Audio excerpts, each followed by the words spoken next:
Willkommen, bienvenue, welcome once again to another live stream. Now, the more astute amongst you will notice that I'm joined by the inimitable, incandescent, nay, incomparable Sally Inkster of Find Brand You. Her focus in life is to take your personal brand and make you shine like a diamond so people are drawn to you for the right reasons. Today's topic really countermands that.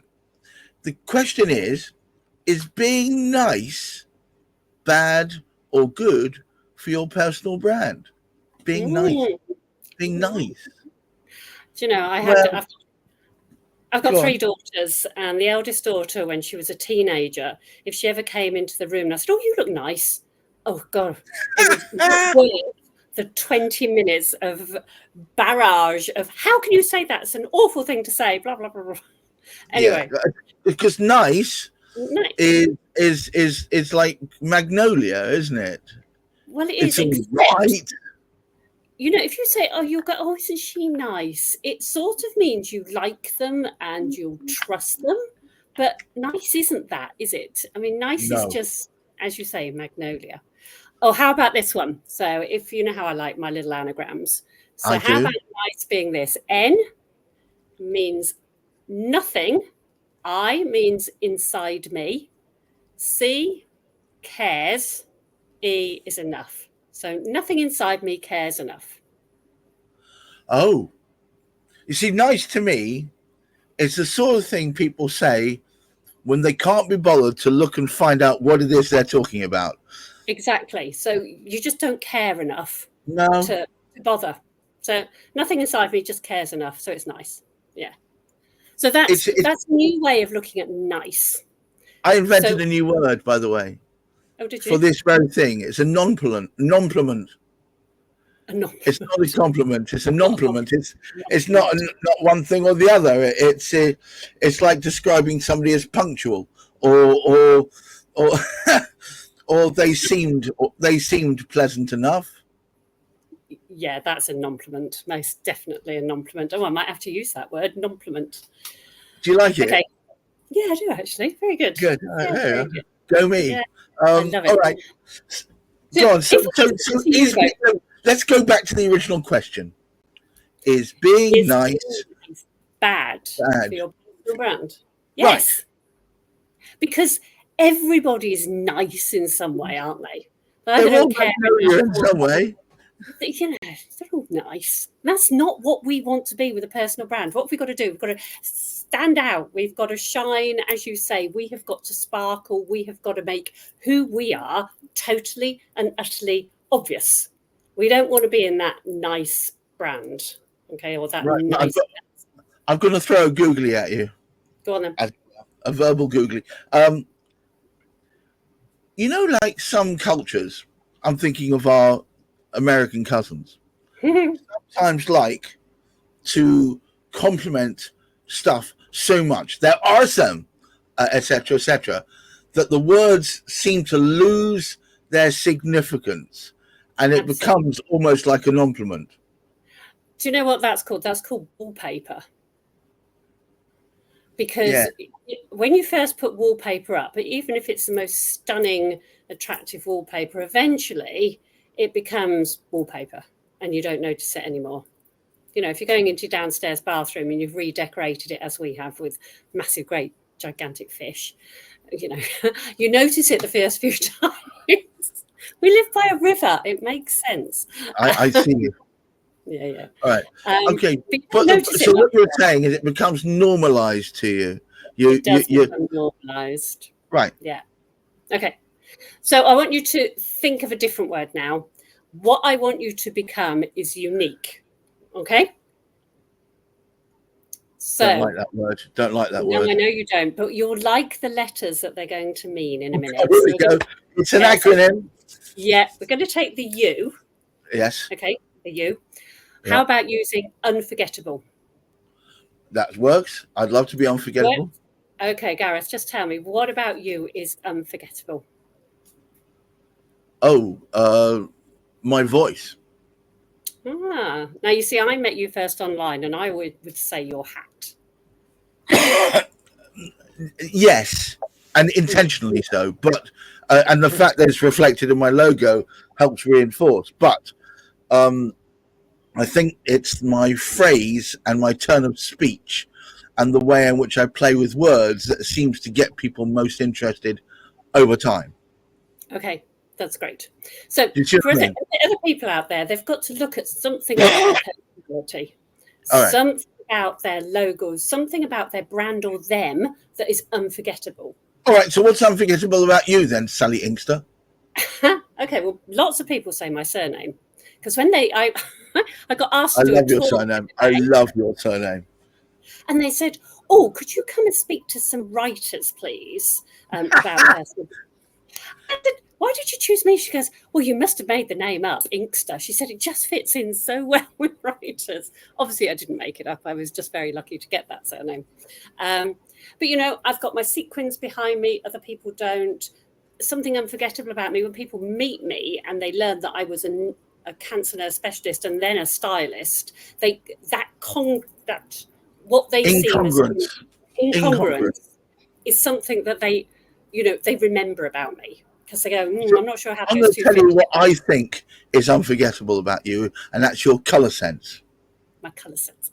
Those glasses, usually, I mean, it's rare to see you wearing something so whitish. Usually, It's 28 degrees out there.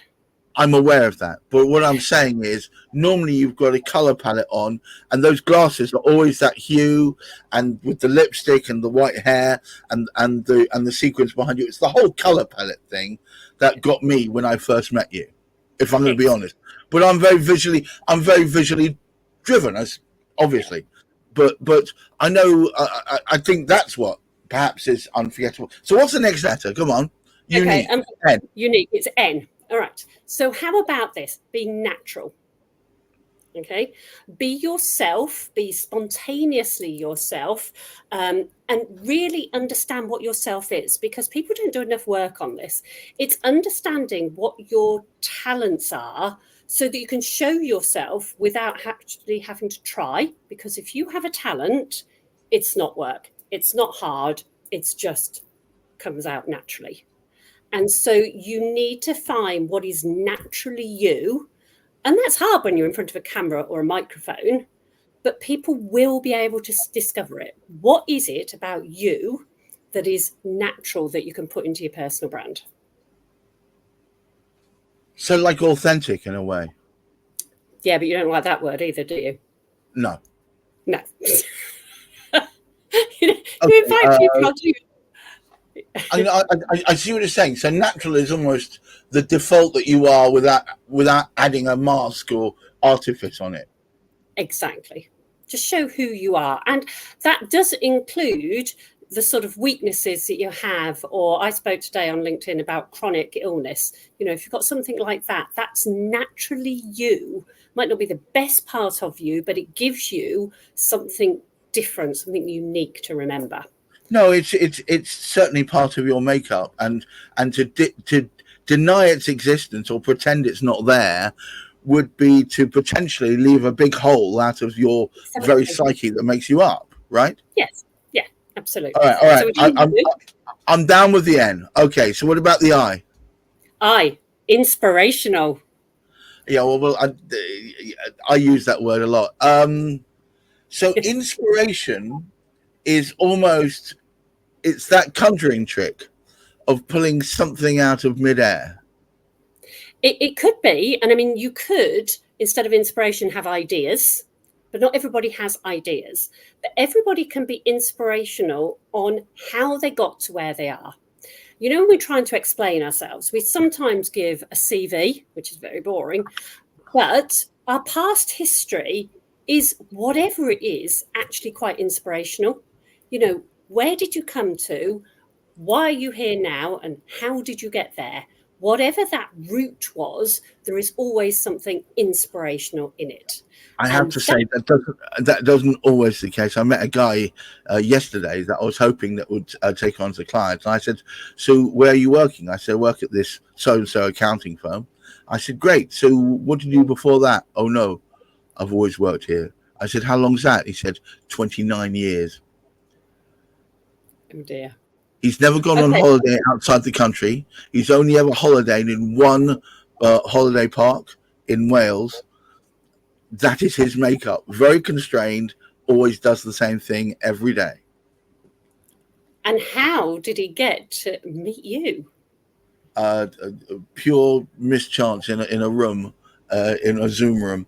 I have to say, I look for people that espouse this word or these letters that you're talking about, because as a promotional vehicle, which is what I am, I need to be able to amplify something, and if there's no spark to amplify, I'm going to struggle.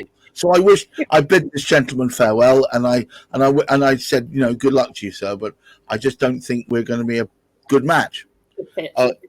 Well, you understand what I mean? Yeah, of course. So, all right, we got the eye. I get that. Inspiration, I love that. Good. You got to struggle on the queue. Well, actually, no, I'm not. So, quantifiable. Oh, very good. All right, so that's so you can measure a result of something. Exactly, because with your personal brand, you have got to be. You are trying to put yourself over.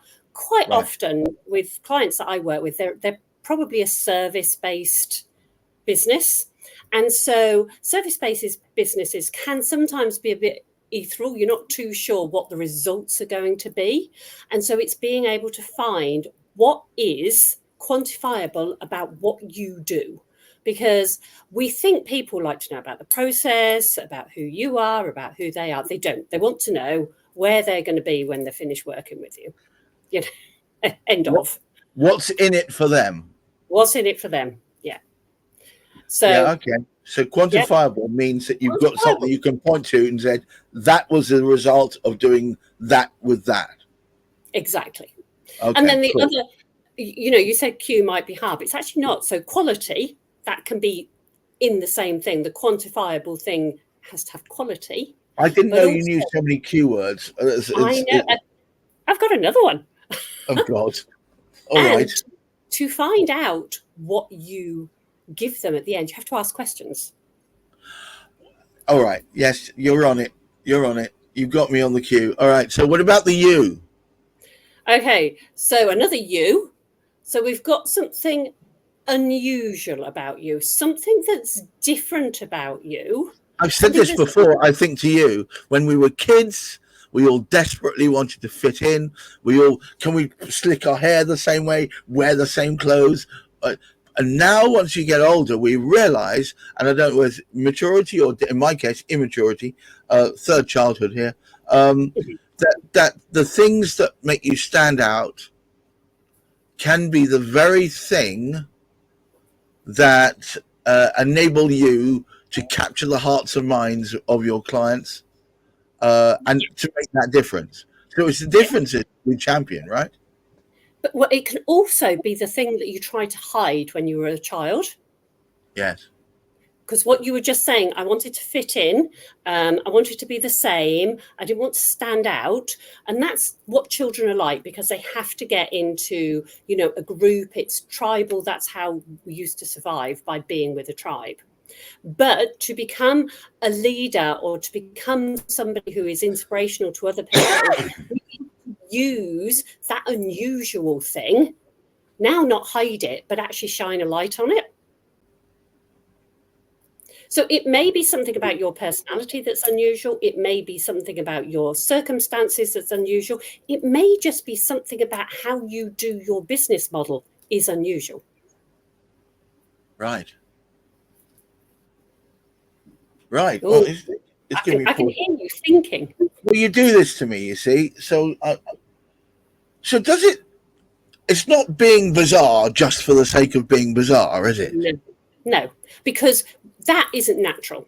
Remember, if we go back to the N, we need to be natural. So you need to find the unusual thing that is there. So it's already there. All you're doing there is pointing people towards it. Exactly. That's the whole thing I do with personal brand with clients, is find those things. Because when you're trying to hunt for it inside yourself, from yourself, about yourself, that is just muddy waters. I mean, that is just going into a muddy old lake.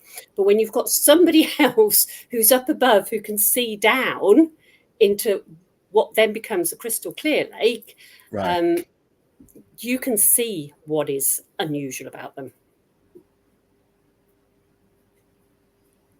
Cool. Okay. All right. Right. So, do you know where we are in the letters? E. Oh, okay. Okay. So emotional. You have Yeah, to that's not going to work for me. That's not the word for me. Okay, so emotional for what? Emotional response to what you do, or to a certain extent, because there's always that saying, isn't it? It's not what you say to people, it's not what you do for people, it's how you make them feel. it's not what you do; it's the way that you do it. Yes, absolutely, and Yes, that's what gets results. exactly. So So it's about eliciting emotion in the viewer. yes, or being for them to be able to recognize an emotion in you that they have as well. So it's sort of empathy. So you could use the word empathy instead of emotion. You could use the word energetic, just whatever that connection is. It has to be emotional or energetic or. And are you saying that people using this acronym, Yeah. that people need to follow the unique prospectus to have that personal brand connection? Well, I work with lots of people who really, really want to define what the personal brand is. I also really try and help people who, for whatever reason, don't want somebody else to help them. And as I said, it really is a muddy river, a muddy lake if you're trying to do it on yourself. But I think the word unique, done the way I do it, gives you a few guidelines on what you should be looking for. Well, certainly, absolutely, it does, because if you follow it, Yeah. So find what's you'll then, unforgettable, find yeah, what's natural, yeah, inspirational, quantifiable, unusual, and emotional. cool.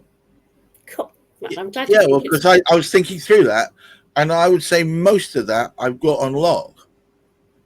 Most of it. I mean, not all of yeah, it, but I'm working.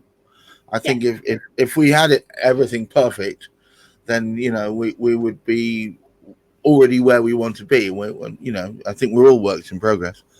Oh Well, the thing well, is, yeah. The other thing that you always have to do with your personal brand, because your personal brand, once you've done it, doesn't change because that's sort of your past. But you have to remember to also update it because new things happen to you. right. You might change your hat. All Yeah, right, but you can change your hat. Yeah. right, Whoa, exactly. Exactly. scary. Careful now.